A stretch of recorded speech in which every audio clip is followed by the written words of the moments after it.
আরে বাবু এসে গেছেন? আরে আসুন আসুন আসুন, বসুন বসুন বসুন বসুন।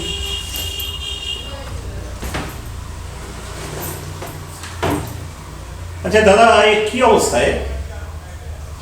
এখনো কারোর খোঁজ নেই। আজকে এই অবস্থা, ওরা এখনো এসে পৌঁছালো না। আরে কল টাইম ছিল 9টা, আর এখন বাজে কটা? এখন 11টা বাজতে গেল, ওরা কেউ এসে পৌঁছালো না। আমার না কি বলবো আর। আচ্ছা, আপনার তো টাকাগুলো খরচা হচ্ছে নাকি? হ্যাঁ, আমার মাথাটা গরম হয়ে যায়। এদের নিয়ে পারা যায় না, এদের দিয়ে কাজ করা খুব অসম্ভব অসম্ভব। উপরে যা কাকিমা আছে, চা জল খান, মাথা ঠান্ডা করে আবার আসুন।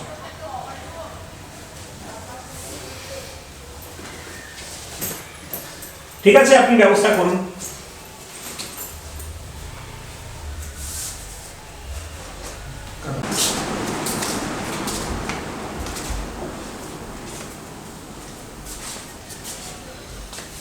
ক্যামেরাম্যান, ডিরেক্টর কাউকে দেখছি না তো মানুষ বাবু। আরে আপনাদের তো একটু দেরি হয়ে গেল। ক্যামেরাম্যান, ডিরেক্টর কেউ আসেনি, অথচ আমরা না দেরি করে এসেছি। আরে ডিরেক্টর সাহেব তো খোঁজে লাল, তাকে একটু বুঝিয়ে সুঝিয়ে কাকিমার কাছে পাঠিয়েছি, ওখানে রেস্ট করছে। আপনারা বসুন, তারপরে আমি ডিরেক্টর সাহেবকে ডেকে নিয়ে আসছি।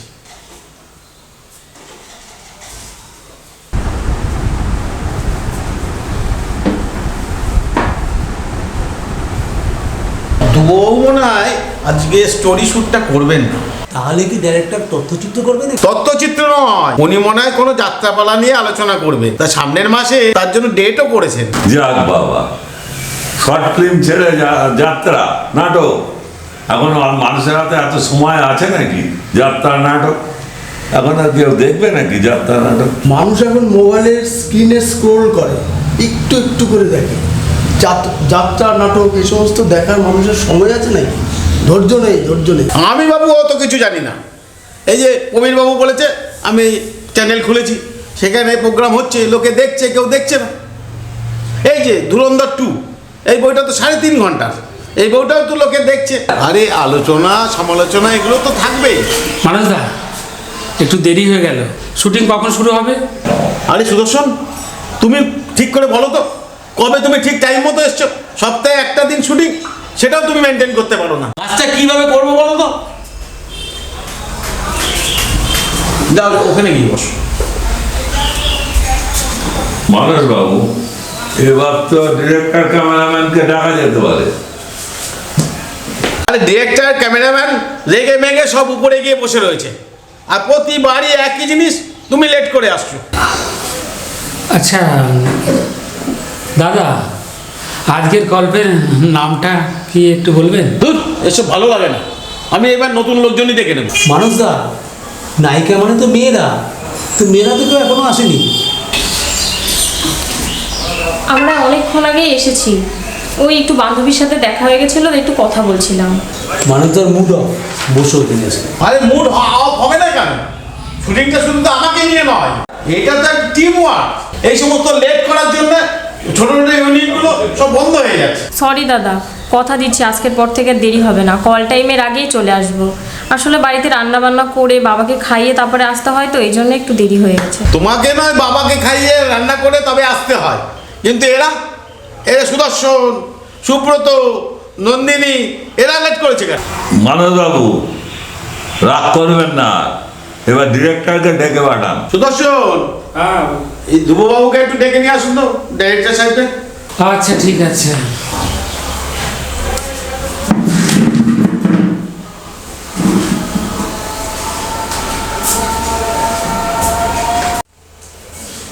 দাদা, আমাকে কিন্তু একটা ভালো রোল দেবে। ঠিক আছে, আমি তো ডিরেক্টর, ব্যাপারটা দেখবো, কিন্তু দেখুন এখানে মানুষ দায়িত্ব মেন।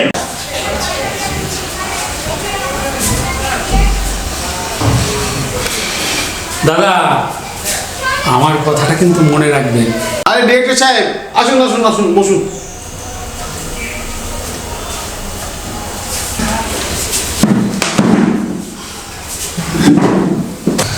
নমস্কার। আপনাদের সঙ্গে নতুন করে আমার আর কোনো পরিচয়ের দরকার হবে না, আমি ভাবছি আর কি। তো দেখুন, আমরা প্রতিদিন তো এখানে শুটিং করি আর কি, বিভিন্ন জায়গায়। প্রতি সপ্তাহেই। তা আজকে আমরা আমরা আর কোনো শুটিং করব না। আমরা আজকে যে বিষয়টা এখানে নিয়ে সবাই আলোচনা করব সেটা বলতে পারেন একটা মোহরা আর কি। তো আলটিমেটলি পুরনো কোনো একটা বিখ্যাত গল্প, সেই গল্পটাকে নতুন আঙ্গিকে সেটাকে কিভাবে স্টাবলিশড করা যায়, তো সেই বিষয় নিয়েই আপনাদের সাথে আলোচনা করব। এবং বিশেষভাবে মনে রাখবেন যে এই মোহরা আজকে কিন্তু আমি চরিত্রগুলো কার কি চরিত্র করানো যায় সেই চরিত্রগুলো কিন্তু আমি আজকে সিলেক্ট করব। আপনার মহড়ার গল্পটার নাম কি? ব্রজেন্দ্র রচিত সোনাই দিঘি। দাদা, শুটিং না করে আজকে মহড়া, আমার জানি ব্যাপারটা কেমন একটা ভেতরটা জানি কেমন একটা ভয় ভয় করছে। ডোন্ট ওয়ারি, নো প্রবলেম, সব ঠিকঠাক হয়ে যাবে। বলছেন দো তাহলে খাওয়া দাওয়ার পাটটা সেরে নি। হ্যাঁ, তা হতে পারে। সকাল থেকে এসেছি, চা খেয়ে ওই রেস্টেই ছিলাম, আবার হয়ে যায় খাওয়া দাওয়া আর কি। এই শোন, তুই তো নতুন এসেছিস, ডিরেক্টর কিন্তু খুব রাগী, যা বলে তাই কিন্তু শুনিস, দেখিস কিন্তু একটু ভালোভাবে থাকিস। এই প্রবীরদা, খাওয়া দাওয়ার পরে কি মহড়া হবে? হ্যাঁ, তাই তো শুনলাম।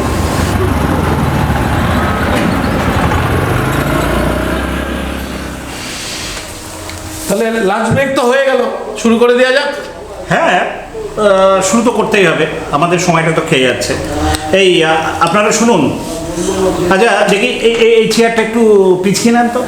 হ্যাঁ, আপনি একটু একই প্যারালালে যান। আচ্ছা, আপনারা ওই খাটে বসুন। হ্যাঁ, আপনারটা একটু এদিকে। আচ্ছা, ঠিক আছে, ওকে। বাবু, এই ছেলেটা লাঞ্চ ব্রেকে এসছে, তাই একটু ওকে দেখে নেন। এই তোমার নাম কি? আমি সপ্তর্ষি দে। আচ্ছা, আসো। দাদা, তাহলে আমি যাচ্ছি। ঠিক আছে।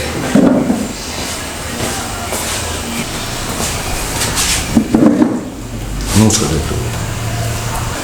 আচ্ছা ভাই, তুমি অভিনয় করতে কেন এসছো? স্যার, আপনি কি বলছেন স্যার? আমি বুঝতে পারছি না স্যার। নিজের উপর 100% কনফিডেন্স আছে তো? ইয়েস ইয়েস ইয়েস আছে। মাধবের রোলে সিলেক্ট তো? আমি কি জানি, আমাকে কি রোল দেবেন সেটা আগে। ঠিক আছে, একদম মাধবের রোলে 100% সিলেক্ট। আচ্ছা, আপনাদের মাঝে এই যে মেয়েটিকে দেখছি, এনার পরিচয়টা? বলছে নন্দিতা। দুবাবু, হ্যাঁ, বলুন। ওদের একটু স্টোরি কনসেপ্টটা ভালো করে বুঝিয়ে দেন। আসলে কি বলুন তো, ব্রজেন্দ্র রচিত সোনাই দিঘি বলা যায় একটা মাইলস্টোন। এখানে সব কিছুই পাবেন আপনি, অর্থনৈতিক অবস্থা, সামাজিক অবস্থা, তৎকালীন সমাজ থেকে বর্তমান সমাজ পর্যন্ত আপনি সব তথ্যই এই কাহিনীর মধ্যে পাবেন। আসলে সেই সময় থেকে আমাদের সমাজে নারীরা কিভাবে নির্যাতিত হয়ে আসছেন সে কাহিনী বা সে ঘটনাটাও আমি এই গল্পের মধ্যে তুলে ধরেছি। হ্যাঁ, আপনারা শুনছেন না? আসলে তানিয়া, এই নারায়ণবাবু, সুদর্শন, বলছি আমার গল্পটার কাহিনী তোমাদের কেমন লেগেছে? ঠিক আছে। ঠিক আছে, চলবে। অচ্যুতবাবু, আপনি তো কাহিনীটা শুনলেন, সারাংশটা, তো আপনার কেমন লাগলো? কনসেপ্টটা ঠিক মতো ক্লিয়ার হলো না আমার কাছে, তবে আপনি একজন বড় জাতের ডিরেক্টর, ভালোই করবেন। ডিরেক্টর সাহেব, আমাকে কিন্তু একটা ভালো রোল দেবে। আচ্ছা, আমি দেখছি, সব দেখছি। আমি এখন ওর কাছে যাব।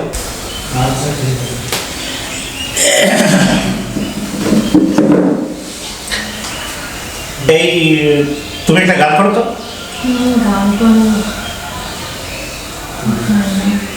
গান পারবে না? না, করবে না? করবো না সেটা না, গান পারি না। আচ্ছা দাদা, এই সোনাই চরিত্রের জন্য আমি এই মেয়েটাকে ভেবেছি, ঠিক আছে? আচ্ছা, গান তো লাগবে।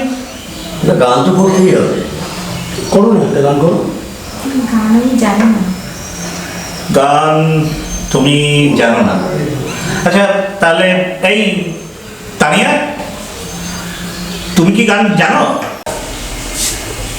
বলছি গল্পে যেই গানটা আছে সেই গানটা বললে ভালো হতো। আমার ড্রামার গানটা, মানে ওই সোনাই দিঘির গানটা। আচ্ছা। ভরা সন্ধ্যা বেলায় এই মহুয়া তলায় আয় আয় ওরে হাসি চই চই। ভরা সন্ধ্যা বেলায় এই মহুয়া তলায় আয় আয় ওরে হাসি চই চই।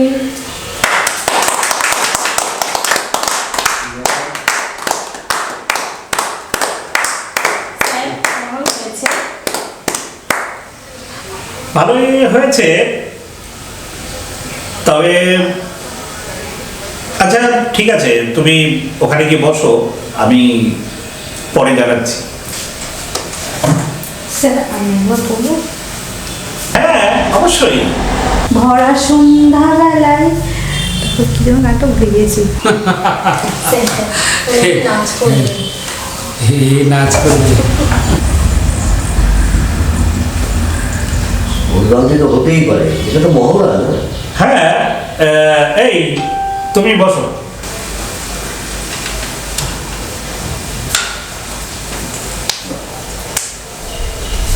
ভেঙে পরিষ্কার নন্দিতা, দাদারা তো আছে, চিন্তা নেই তো। ডিরেক্টর বাবু, মহড়াটা তাড়াতাড়ি শেষ করতে হবে, আমার তো যাওয়ার সময় হলো।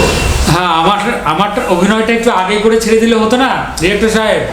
হ্যাঁ, আমি আবার বাজার টাজার একটু যাব, দরকার ছিল। এটা কি হচ্ছে সুদর্শন দা? সবাই আছে, এটা তুমি এইভাবে বলতে পারো না। হ্যাঁ ঠিকই তো, উনি সিনিয়র মানুষ, উনি বলতেই পারে, আমরা তো বসেই আছি। আমি এখন একটা বিশেষ গুরুত্বপূর্ণ রোল নিয়ে আমি আলোচনা করব। ব্রজেন্দ্র মশাই তার সোনাই দিঘি যে কাহিনী, সেই কাহিনীতে একটা বিশেষ রোল উনি দেখিয়েছিলেন। সেই ভূমিকাটির নাম হলো ভাবনাগাজি।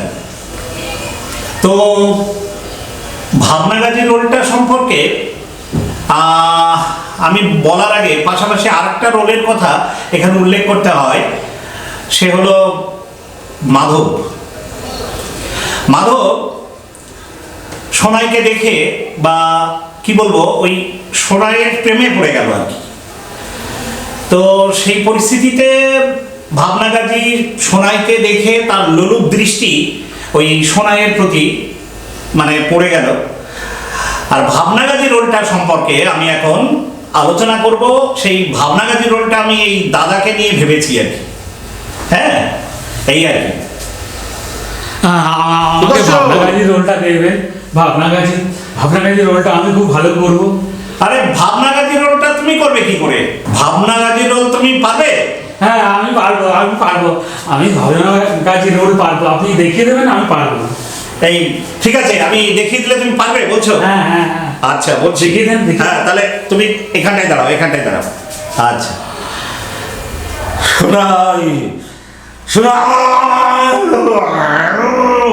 শোনাই, আমি সোনাইকে চাই। দেখো পারবে? হ্যাঁ করবো। ঠিক আছে, দেখো আমি দেখছি। আমি সোনাইকে চাই,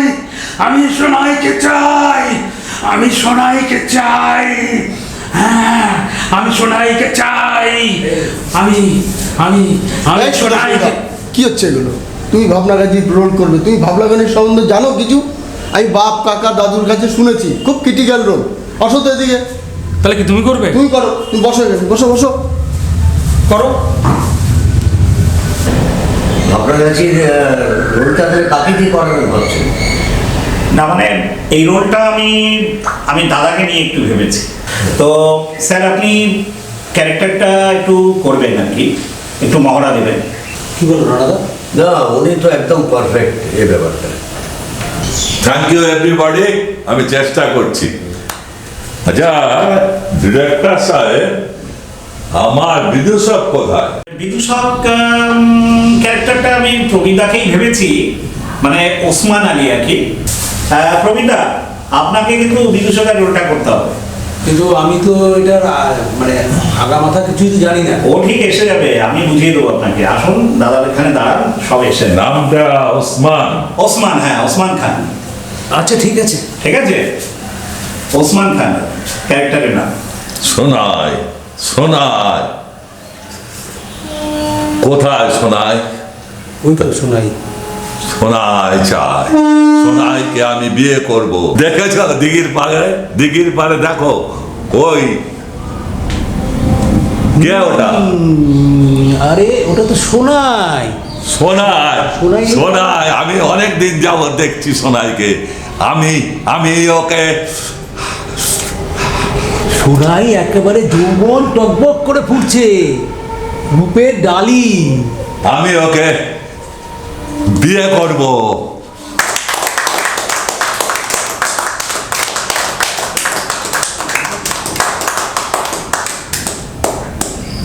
আচ্ছা তাহলে মাথায় চরিত্র কি হবে? মাধায় চরিত্র, এবারই তো মজা। এই সপ্তর্ষি, এ ভাই তুমি এদিকে আসো।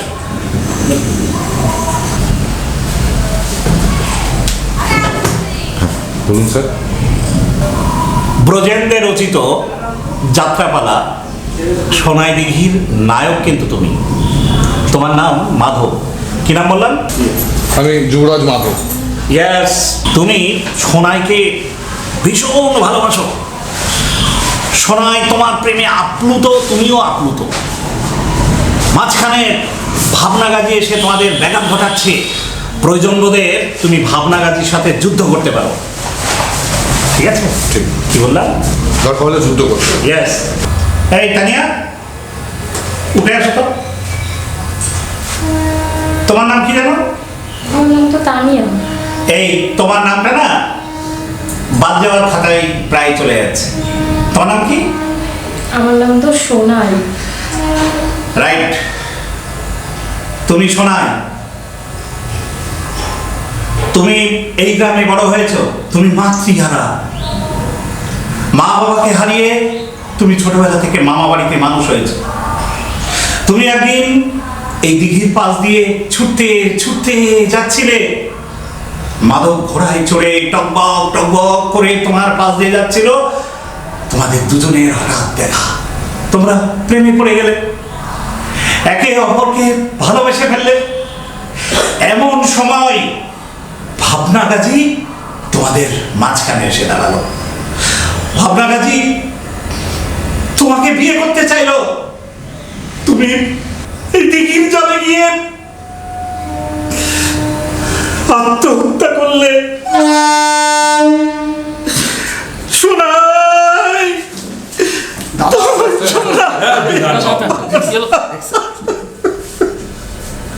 শান্ত হন দাদা।